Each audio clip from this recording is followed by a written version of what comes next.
mind, y'all. Y'all think it's me. I'm telling you, it's her. Start your day with that. That is my message to the world.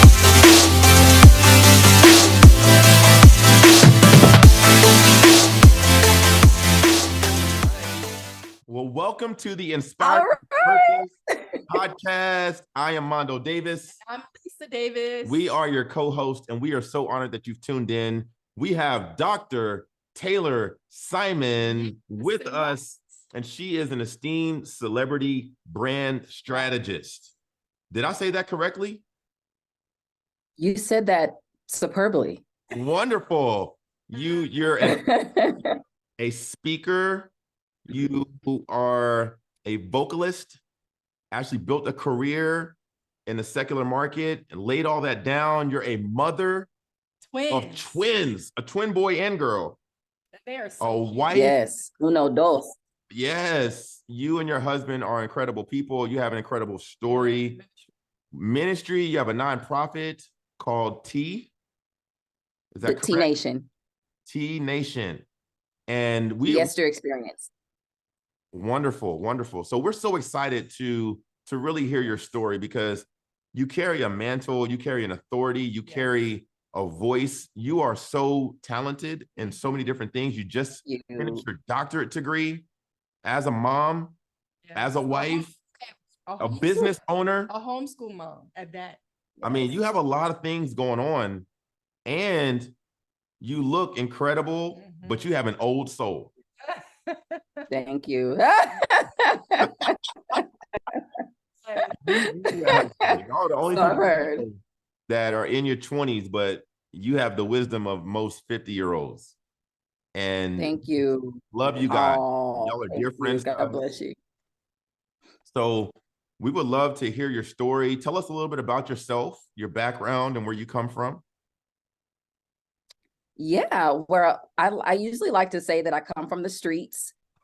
And I really don't, not to a literal sense, like homeless or anything like that. But before I got into full-time ministry and, doing a lot of the things that I do right now, I come from just trying to be the next Beyonce. I was pursuing this career hardcore. I actually started off singing since I was 2 years old in the Catholic Church. So I come from the Catholic faith. And I just had this desire and this passion to perform, to sing, to express myself creatively through singing. And God blessed me at the time with so many opportunities with celebrities, and was able to open up for, Huey and Tank and a few other artists, which I'm still amazed by. I was able to sing at hockey games, like professional hockey games. And I was on television, had my music playing and all through Southeast Texas and Louisiana, like songs and all those different things. And that's where I come from. I mean, and I modeled and I did all that until I got to 11th grade. And that was like a transitioning season for me. I'll say a transformative season for me. And it was the moment where I rededicated my life to Christ in a crisis, in a mental, spiritual, emotional crisis that I was having to myself by myself. Because as an artist and as a performer, you kind of create this identity of pretending as if everything is okay. And I talked about this the other day, is that as performers, as creatives, even as leaders, sometimes we feel like we have to always put our best self forward at all times. Like we can't show weakness. We can't show that something's going on, and that's what I did. So on stage, I wore the clothes, I had the makeup, I danced, and the audience gave me the applause that I really wanted to fill the void that I had on the inside. And behind closed doors, I was dealing with suicide. I was dealing with hardcore, aggressive insecurity issues. I dealt with self-harm, where I would look at myself in the mirror and I would literally hate what I saw. I would hit myself in the face and I would just say all kind of mean, nasty, ugly things to myself, all because I was missing a father's love, to be honest. And I was seeking that love in all the wrong places, which got me into a lot of situations that I shouldn't have gotten into. And so that was a season of just transition where God met me at a Bible study when one of the Bible studies that my friend at school invited me to, and my life changed drastically in one night. Literally, it was like a 360 change. It was scary to my family, of course, because they were just like, "Girl, what you trying to be, like a nun or something?" They were like, okay, are you not trying to sing anymore? And I just felt this call, literally like Jesus came up to the disciples as they were fishing, and just, how he told them, "Hey, drop everything and follow me." That's exactly what I did. And at that moment, God was showing me and even wanted me to go on this journey of discovering that I was tailor-made for so much more, and just kind of unraveled all of the things that you expressed in my bio. So And that's just a one little bit of that's where I came that's from. one of the names of your companies? Is it TaylorMade? Yeah, so Tailor-Made Creative Agency and Be Tailor-Made is my new business that I'm doing right now as well. So I love that. Thank you so much for sharing that. So when you talk about being at a point of thinking about committing suicide, right? Like you hit that yeah, really fast. And I think yeah, that's so important because you said that you were basically suffering all alone and yeah, dealing with yeah, it on your own. And I feel like there's a lot of people that may be watching right now who find themselves in that same place where you don't yeah, feel safe to talk to anyone. You don't feel like you have a space to really have a connection with yeah, someone that can help you. So You you're can't yeah, suffering. thoughts to without feeling judged, Right. yeah, yeah, So to go from self-harm, right, to I'm thinking about taking my life, to being this incredible leader who has built a business called TaylorMade, has a brand, is a doctor, a mother, a wife, a leader.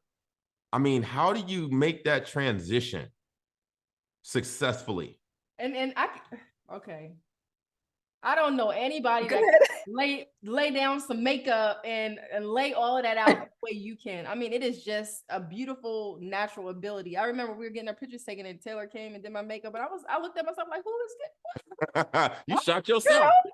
Do you see yourself? You shocked me too. I came out like, oh Jesus, who is that?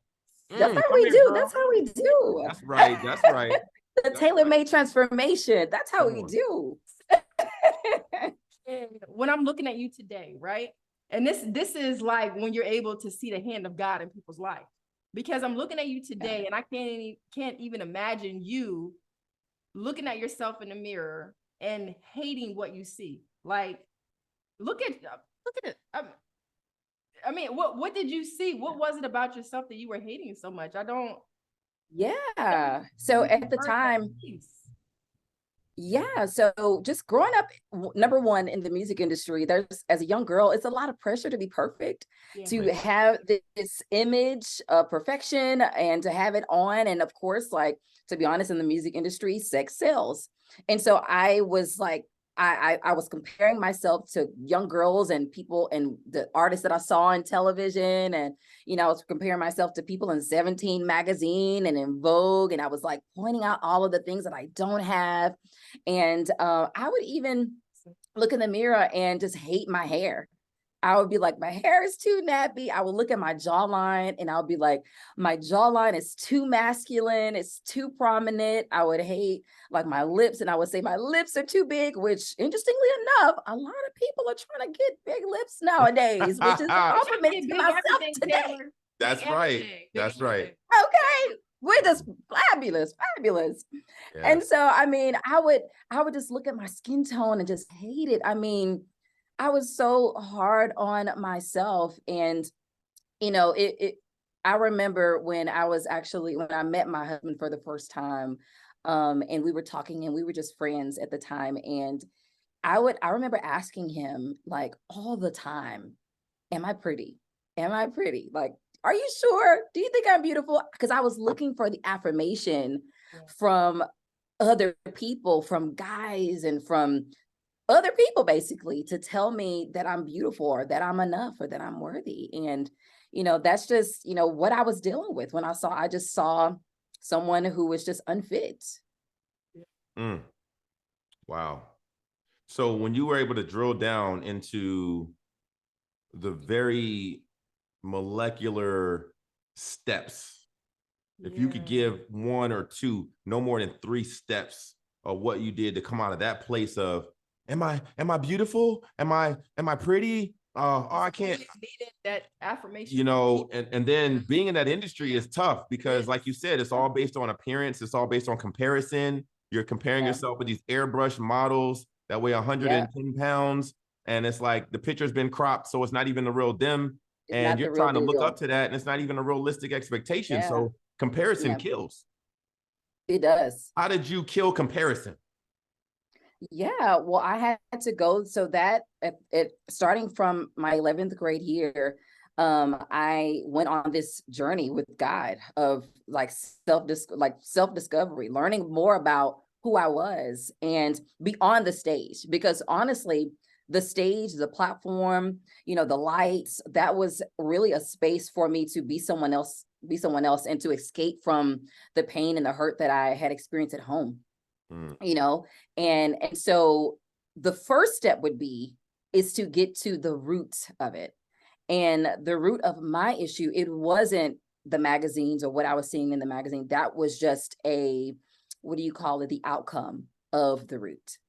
That was what I used to try to fix it, the stage and all that kind of stuff. But the root is that, I was raised in a household by a military man, and it's no disrespect to my dad. I love him. We have a better relationship today, and I'm so grateful with, but I come from a family of people who deal with addiction. And, my dad dealt with alcoholism, and that was alcoholism, military man, those two things together. I'm gonna be honest, it was honestly like a war zone. It felt like a war zone, in our home. And that caused a lot of childhood trauma. And it caused me to feel like as a young girl, as if alcohol was better than me, or as if, what my dad or my family loved was better than me. And so it wasn't necessarily this comparison with the girls in the magazine, if you get what I'm saying. yes. It was this internal comparison that I had to kind of search and go deeper into. And so I would say start there, going back to the root, going back to those childhood wounds, going back to resurface certain situations and challenges that you faced when you were younger, because those things, whether we know it or not, they become who we are. Wow. And a lot of times, I talked about this the other day, is that we tend to perform or pretend because we're hiding something that we really don't want to confront. Yep. And so I had to confront some things that I didn't want to face, that I didn't want to acknowledge. And that was that. And I had to, once I got to the root, I had to forgive. That's a big word. That's a cuss word to some people. I had to forgive. And, I had to let go, and I had to surrender to God. And through that surrender, through forgiveness, then I was able to hear clearly what God's word said about me. Wow. That I was fearfully and wonderfully made. Yeah. You got to stop. It's No. too. Hey guys. Okay, so I asked for. I'm not surprised because you're an overachiever and you gave us 4. So let's recap real quick. So the first thing is get to the roots. And that could be a memory, the first time you remember being aware of this feeling of feeling like I'm not enough, or man, I'm not pretty, or I'm not whatever fill in the blank is. Okay. Yeah. So get to the root, number 1. And then you said the second thing is to forgive, because there was some type of hurt, some type of trauma.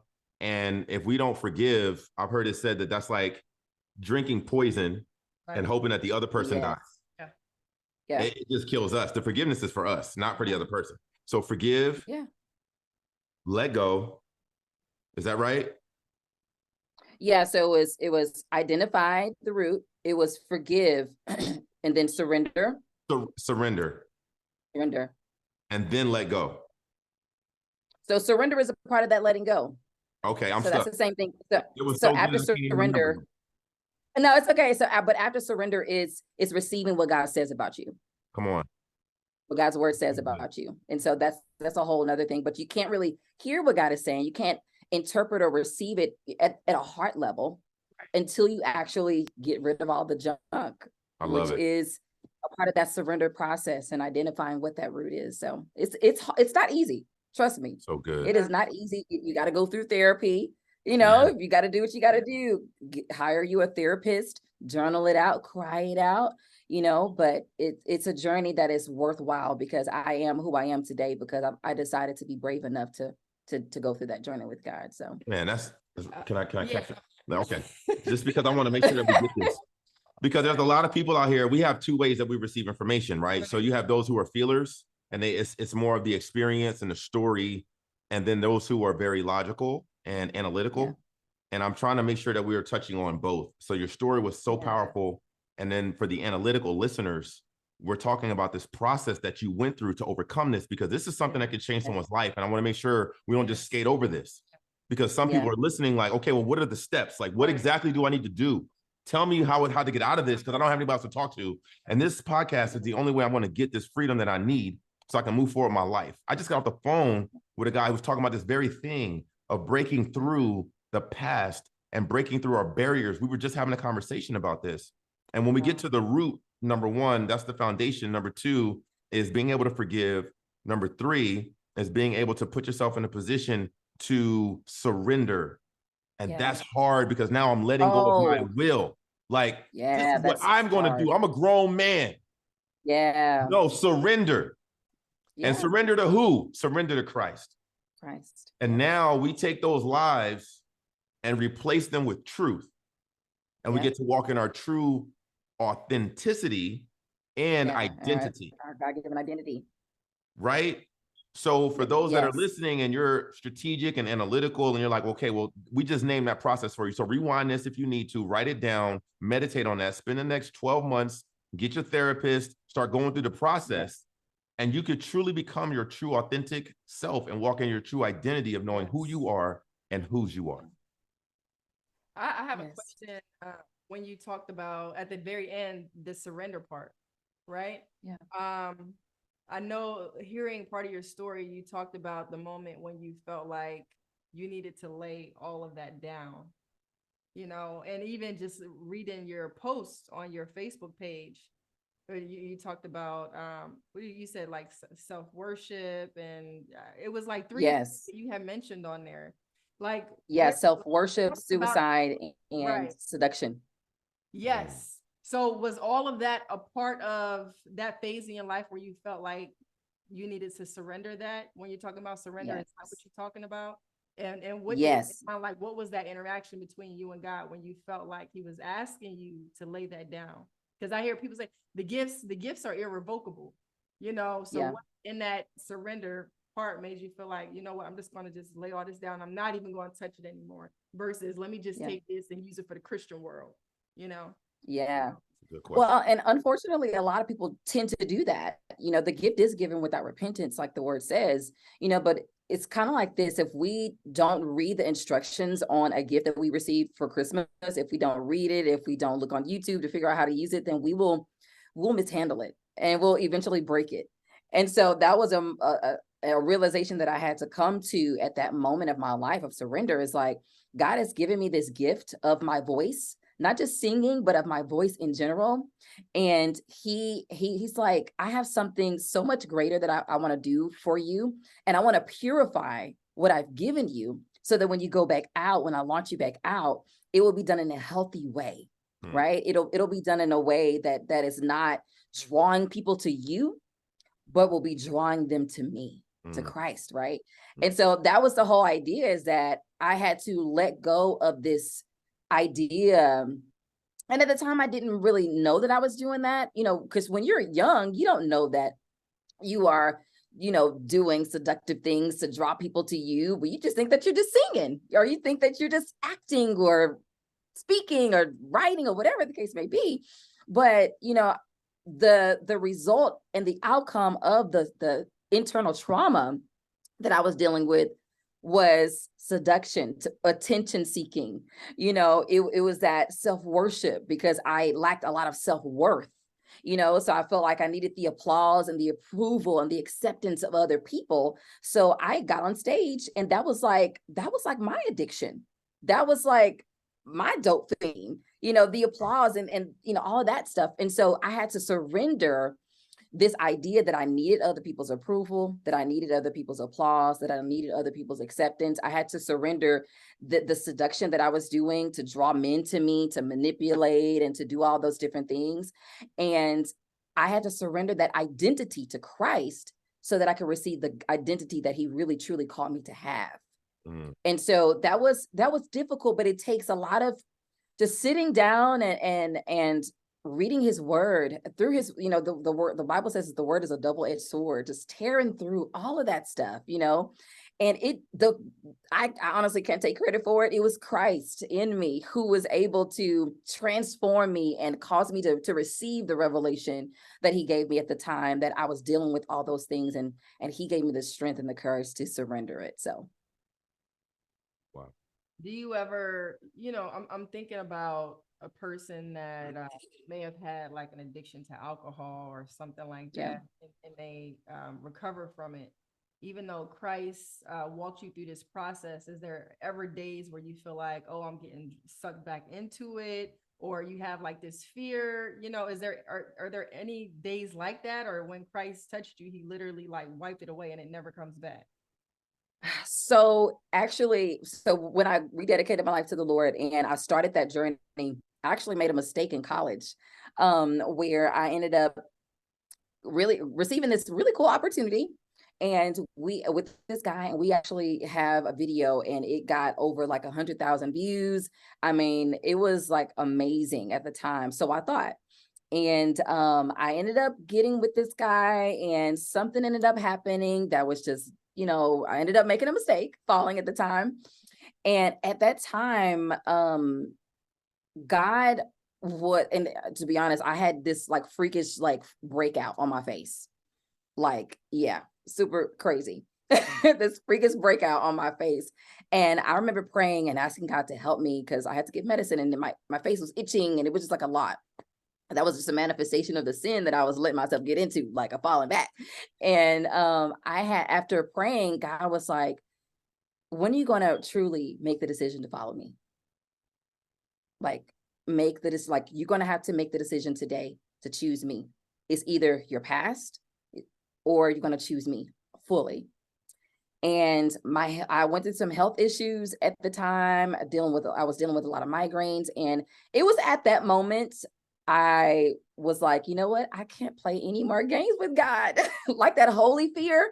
God put that holy fear in me. And you know, I decided to turn away from that like fully. Now, of course, do I have moments where I feel lured back, and kind of, you know, our default is to, as humans, we turn back to sin. That's our default, right? If we're not in the word daily, if we're not spending time with God daily, our default is to sin. And, you know, when I am weak and when I am feeling empty or tired, or it's that time of the month, yes, I'll have those moments where my default goes back to looking on social media, you know, like kind of looking in the comment section, like seeing what people are saying, you know. And then at times I have to like catch myself like, like, and here's one of the things that I did do over the years to kind of cut that out whenever I find myself in that, is that, and I shared this a while back, is that whenever I post something, because social media is like a stage, right? So whenever I post something, I'll like my stuff first. Super practical, super simple. I'll like my stuff first. I'll comment in the comment section and be like, yeah, I like that. Or I will share my own content. And some people might be like, that's silly, like you just being extra.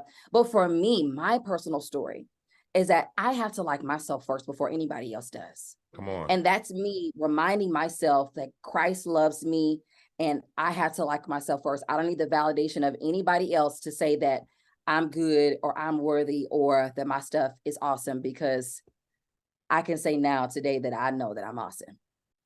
Wow, that is so good.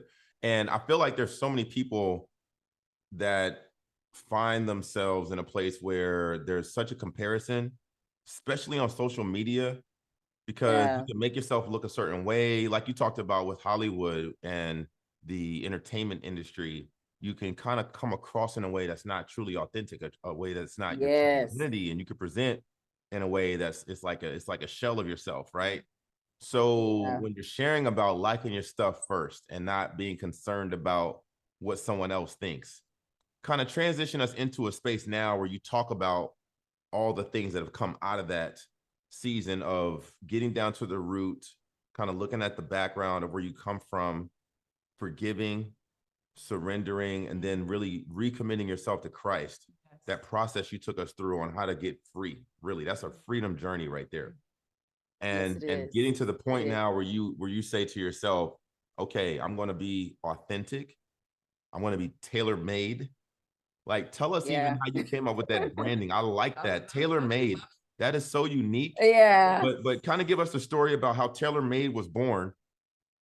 All the things that you produced as a result. Yeah. So it started with meeting my husband. When he actually proposed to me, it was very interesting. He didn't ask to propose to me with a ring originally, but it was through this prayer shawl. It was super holy, y'all. Is it this prayer shawl? I just think that this is the cutest thing because you have this singer, you know, it's kind of like this Hollywood, you know, and then like secular at that point, right? But then you have Alfred, and Alfred is her he's like husband. the pastor, the bishop. Yes. That brother is a pastor. Man. Yes. Alfred is like, okay, this is the best way that I can describe Alfred. We absolutely love your husband. I know you love him too, or else you wouldn't Yes. be married still. Yeah. But Alfred to Right? me, somebody that you would see in a Tyler and will have you in stitches. The brother is hilarious. He is down to earth. He's funny, And Yeah. so energetic, but anointed, Yeah. and he Very is anointed. awesome. So we love Alfred. So anyway, that's kind of. I wish he was around so he could step into the shot. We could see him, but I know. I know he's probably busy. But maybe we can have you guys on again together or something like that in the future. Yeah, that'd be cool. But anyway, go back to telling us about Tailor Made, and you said it was your husband. He Yeah. proposes to you, but it wasn't a traditional proposal. Walk us through that. Yes. So let me actually go back a little bit. So before my husband proposed, God took me on this journey, and through time of prayer and through that season of my life, God told me, he said, I'm raising you up as an Esther for your generation and the one behind you. And I was like, okay. So I studied Esther, and I read that she was an orphan, and, God was preparing her to be a queen and for essentially for her purpose, was preparing her for her call to be a wife and to be this change agent, to save her entire nation, right?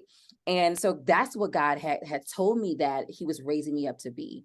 And when my husband proposed to me, he proposed and he said the same thing. He was like, God told me that you were going to be my Esther. Wow. And he proposed with the Esther prayer shawl, and he anointed my feet. It was so beautiful. And then of course he did a ring after that. And after that happened, of course, we had our time together. God had placed on my heart to launch this ministry called the Esther Experience, which is T Nation. And he gave me this whole idea to choose.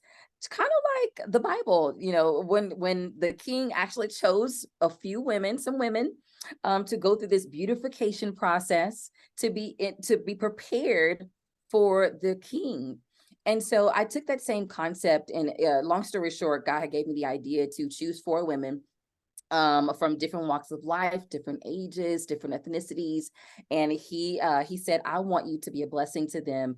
And so what we did is that I basically went to go walk in the streets, literally in DFW area, made a lot of phone calls, sent a lot of emails to reach out to people who would be able to partner with us to donate gifts and to shower these queens with gifts. And we actually did a whole photo shoot with them. They got a massage. I had this vision to create the beautification process. We didn't have the spa experience at the time, but my spa experience at the time was to get for them to get a free massage. So that's how we did that. And then at the end we dressed them in a hijab, as as Esther did back in the Bible times.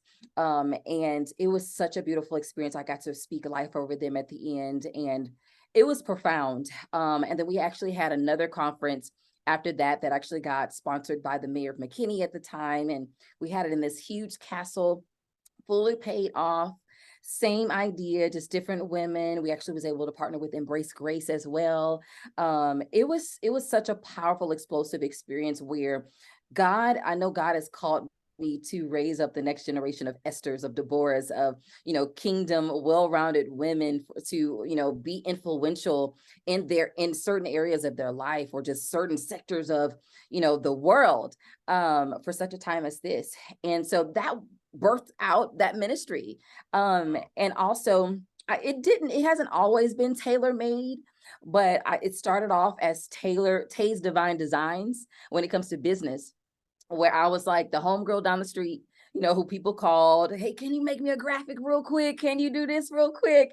And I just had this gift. I know in high school, I had studied a few photography classes and just did a couple of design. I've always been creative, but it just kind of sparked this idea that my husband was like, Taylor, why don't you turn this side hustle to an actual business?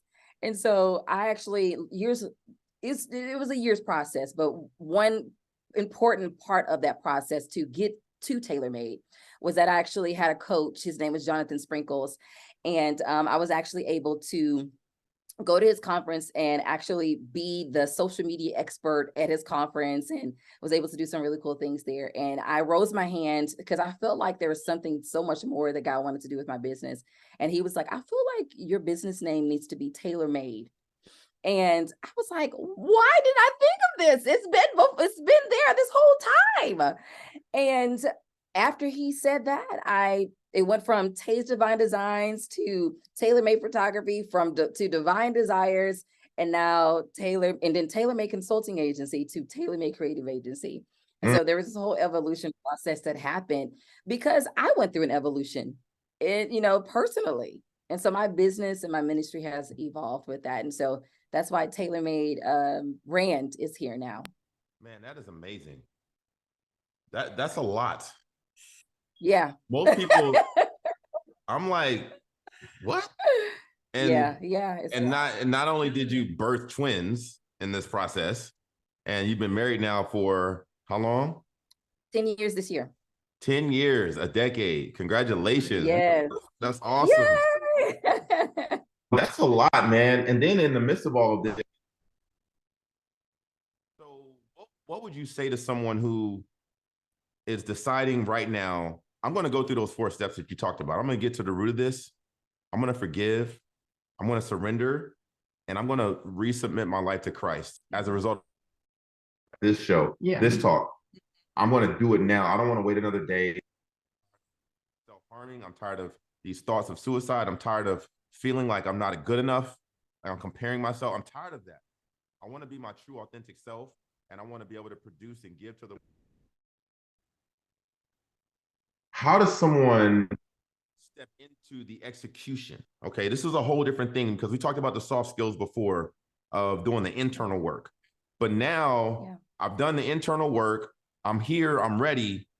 But it's like, what do I do? Where do I start? I'm a mom, I'm a husband, I'm a father, I'm a wife. It's like, how do I start? Like, how do I structure my day? How do I still be engaged with the Lord? And my down, because there's so many different things that you can that's do. what I'm saying. What's for you, Yeah. Because so how do I execute? Yeah. How do I prioritize? Like, you've done so much at such a young age, because you just turned 30 this month. You haven't even turned 30 yet. I haven't turned 30 yet. 20, girl. Look at you go. It's amazing. That's focus. Oh God. So what do you say to someone who maybe is in their 50s, right? And they're like, I kind of been on the shelf a little bit. My kids are out of the house. But then you have someone who is coming up behind you. Right. And they're just coming out of school and they're like, all right, I want to get started. But hey, I got a kid or two. I'm married. What's your advice to someone to start? How do we start? And then how do you continually execute to continually be productive in doing what God's called you to do? Yeah, I think it would be easy. I feel like a lot of people say, "Oh, just start," right? But that's not helpful. But I would say it's just not. It's very motivational. It's just not helpful, practically. But I would say priorities is a must. Getting your priorities together. That's the first thing, because before I did business and all that kind of stuff, my priority is to be a mom and a wife first.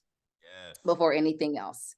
Yes. And one of the things that I always say is that I'm not building my business or my brand or my ministry to accommodate. I mean, I'm not building all of that for my family to accommodate it, but I'm building it to accommodate my family, if that makes sense. What's that mean? And so yes, because I feel like there's so many people who put their purpose or their dream or their ideas and their goals, before their family. Like their family has to kind of work around it. They got to get this grind in, so exactly. Yeah, you get your grind in and you get a divorce in too, but you have to be very careful to create those healthy boundaries.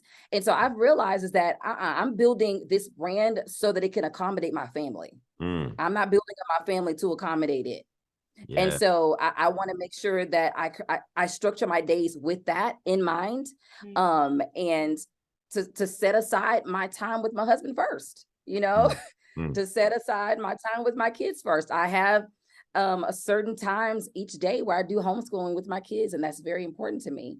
I actually time block. That's the easiest.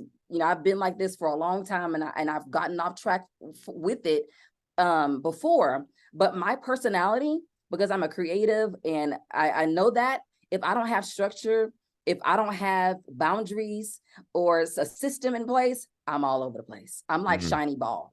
Like I'm not focused.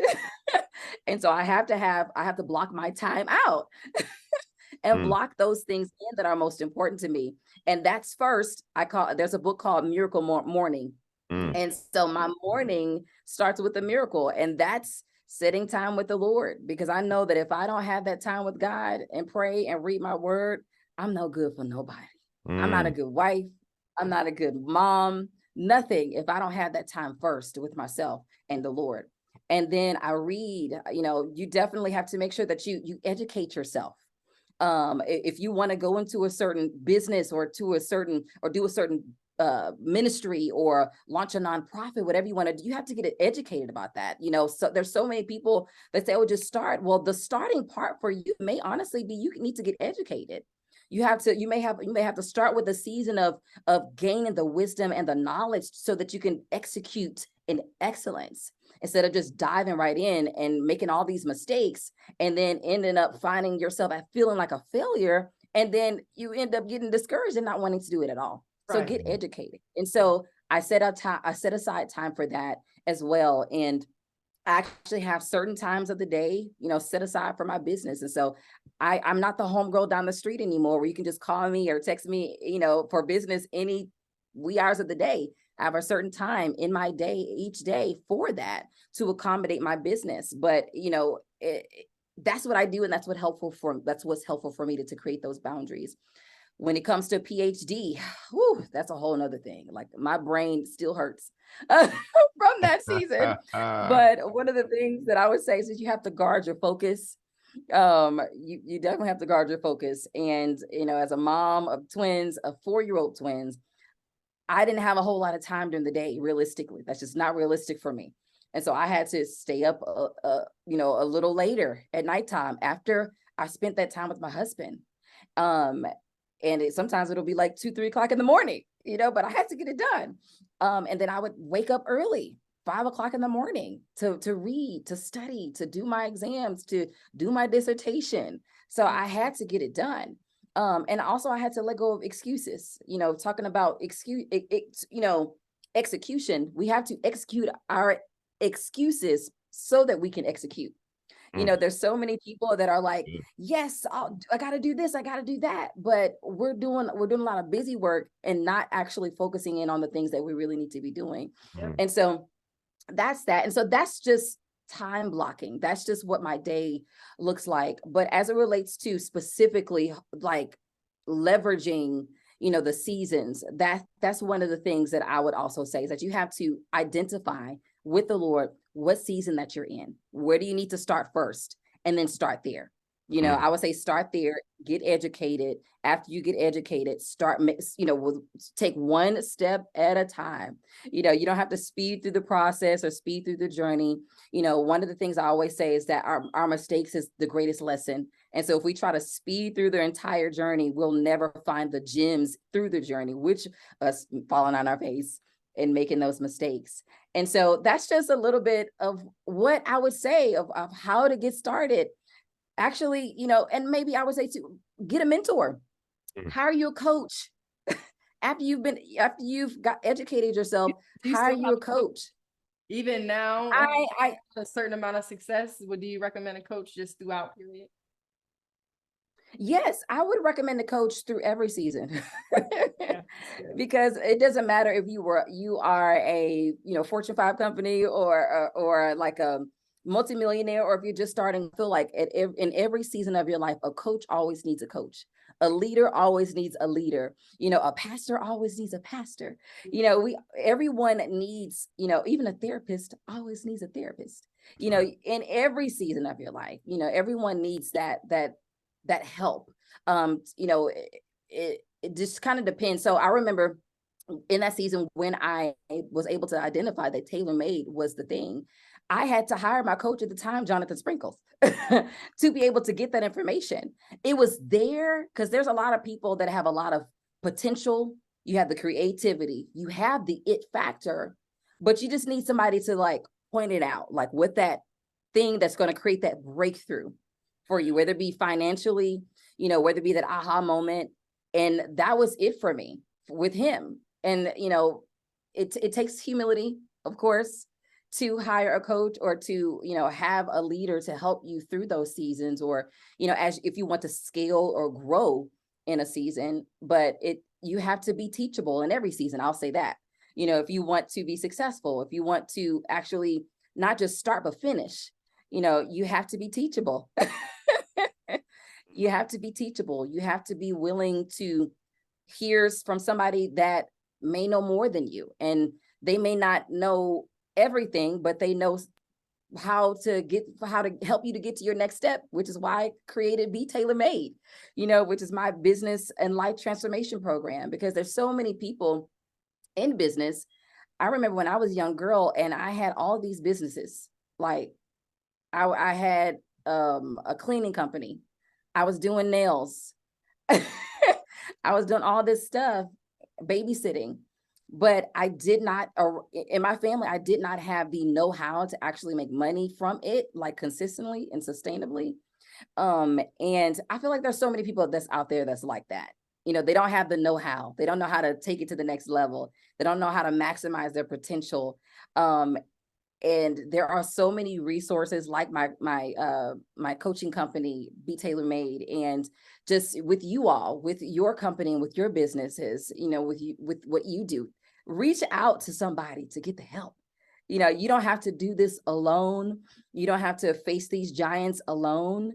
But you can defeat the giants, but it's going to take you letting go of your excuses, identifying what seasons that you're in to start what project. Right. And you know, organizing, structuring your day, and prioritizing. So those are just a couple of things. I could go all day because I love conversation like this, but go ahead and stop me now. So good, so good. If you're listening to this, if you're driving, play this back. I want you to get these notes. I'm gonna repeat 3 things. And if any of these resonate with you as a listener right now, I want you to put this in the comment section and talk about how you're actually going to overcome you back. Number 1 is, you said if you don't have. So right now, do you find yourself unorganized? Do you find yourself all over the place, right? We've had those seasons where we felt like that. It was just so much happening with 10 kids and having other family stuff. It was a lot. Chasing the butterfly. Y'all get it.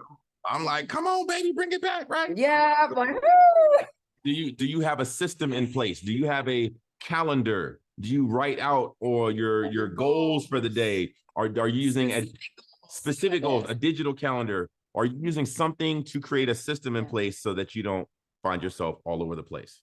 Number one.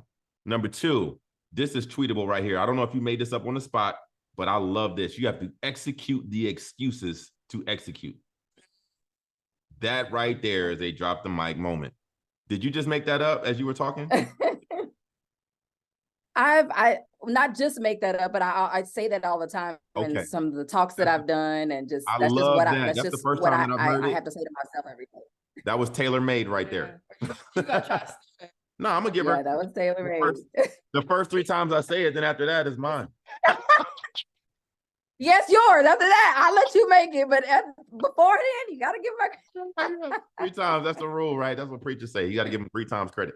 So execute the excuses so that Yep. So if you find yourself giving excuses, then I want you to challenge yourself to say, are the very things that are holding me back meant to propel me forward? That was me for a minute. I was like, oh, we got 10 kids. We got grandma with us. Yeah, that's what I was about to say. Yeah. You know, I can't. The Lord was like, when are you going to Reasonable. stop saying I can't and say I can? Because of my 10 kids, that's why I can. Because of grandma being here, that's my motive. Yes. Narrative of it. We gotta flip the narrative, right? We have to. So what We in have your to, life? or we will execute our purpose. Yes. So if you're like, as you're listening to this, what is it in your life that you feel is an actual ceiling, but God is saying to you to become a floor? Mm-hmm. What is that? And let's turn that thing around so that you can begin to stand on the very thing that's trying to keep you down. That's so good. Taylor, I'm so glad you said that, because even with you, people think, they look at people that are successful and they think you have to be like this one, have like this one vein and be like this, have this one dynamic part of you. But you're a mom, you're a wife, you're a businesswoman, you're in ministry. You have so many different facets of your life. You're a whole woman.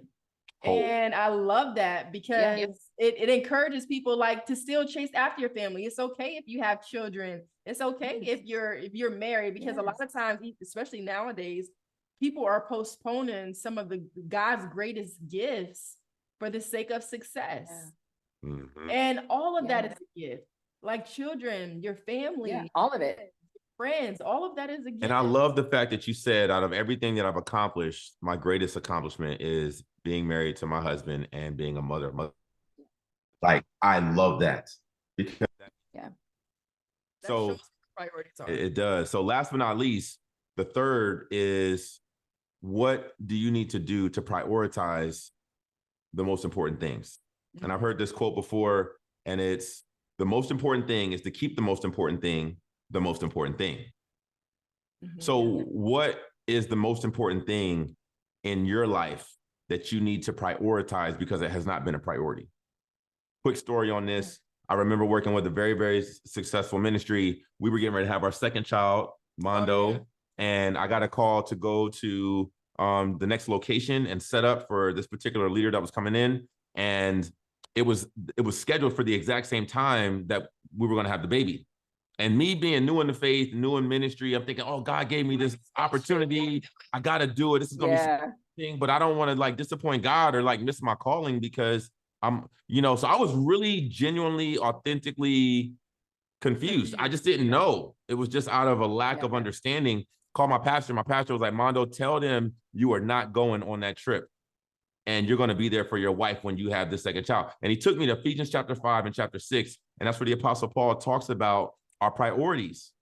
And if you read through that, he talks about our relationship with God, then your spouse, and then your children, then the calling and that purpose. So when we get those things in order, that's when God shows up and takes care of the rest. And the challenge is that the bottom. I'm sorry. The thing at the bottom always want to kind of come up to the top, right? Yeah. But we got to make sure that we're keeping the things at the top, and then God will take care of everything at the bottom. That's good. The Bible says in Matthew 6:33 to seek ye first the kingdom of God and all of his righteousness, and all these other things will be added. And so that's one of my favorite scriptures, to seek the kingdom of God first. Where do I need to focus first? Because I have so many ideas, and I'm sure that some of you who are watching this or who are listening to this, you may have tons of ideas and don't know where to get started.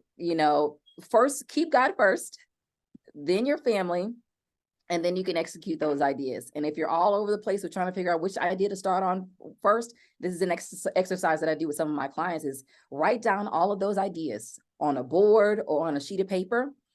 Pick one, anyone, start there, and create an execution plan. One of my favorite books is called 12-Week Year. You can read that, and it'll help you to create goals and tactics attached to those goals. And it'll also to help you to accomplish those goals, not just in 12 months, but 12 weeks. And so that is just a tool that I'll give you to get started with that. And don't look back, because I'll say this too, is that yes, our families are valuable. I also want to say this too, that your dreams are valuable too. Good. And your family and your dream is a part of your family's dream. Your dream could fund your family's mission. Your dream could accommodate and will accommodate the mission trip that you want to take. That business, that idea could accommodate that 10-year vacation that my husband and I were going to be going to this year, for our anniversary. And so don't minimize the ideas, because the Bible says in Deuteronomy is that God gives us the power to produce wealth, not just monetarily, but riches in our mind and in our spirit too. And everything else will be added. All the money and all that kind of stuff, the success, it's added with that. I do believe that we're called to live an abundant life, spiritually and physically, but we have to let go of those excuses and put things in right order for God for us to see those things happen in our lives. So, man, that's amazing. So much powerful content, so rich, tailor-made. Dr. Taylor Simon, thank you so much. If you could leave one last thought, and secondly, let everyone know where they can find you, would you go ahead and do that now? Yeah, one of the things that I say to myself that I'll say to you is, don't give up on your dreams. Just because God may have asked you to sit down something for a season does not mean that it's forever. Keep pursuing God, keep him first, and everything else that you desire to do, the things that you desire to see happen and manifest in your family, it will happen. Be patient with yourself.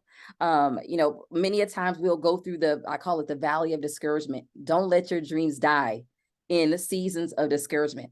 Don't let your dreams die in seasons where it seems like things are just not working out. Right before things start truly panning out and being successful, we'll see that things will not look so successful.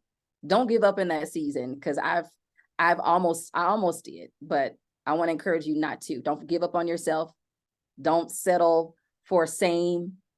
Don't settle for doing things like everybody else. Be tailor-made. Be who God has tailor-made you to be. That's where the success is. That's where the wealth is. That's where, the anointing of God is, for you to be who he tailor-made you to be. Woo! Let's go. Yeah. Yes. So where can people find you if they want to find you and get in touch with you, reach out for coaching services or any of your other businesses or your nonprofit? Yeah, so you can follow me on my Instagram at I am Taylor Simon, or you can, and that's all of my platforms, I am Taylor Simon or Taylor Simon. You can go to my website at iamtaylorsimon.com. And if you want to work with me for any of my businesses, you can go to iamtaylorsimon.com, or for Tailor Made Creative Agency, you can go to tailormadeca.com. And I'm also on YouTube, so Tailor Made TV. And yeah, so that's how you can get in touch with me. That's awesome. Any final thoughts, sweetheart? Fantastic. I love you. We love you. I love you too. Thank y'all for having me. So honored to have Thank y'all. you. It's an honor. Thank you. This was so amazing. Thank you so much for tuning in with us on the Inspiring with Purpose podcast. We're so honored that you're here. We hope you took away some great value from our content today. and from our guest, Dr. Taylor Simon. Again, you can find all the links in the description below if you want to get in touch with her or learn more about this particular podcast. Just remember that we're here to bring faith, hope, and love to the world because we believe that every single one of us, every single one of you who are listening, were born with a solution to someone else's problem. When you step into that solution individually, collectively, we can change the world. God bless you. We look forward to seeing you. Don't forget to like, subscribe, and share. We look forward to seeing you in our next episode. God bless, and we'll see you next time.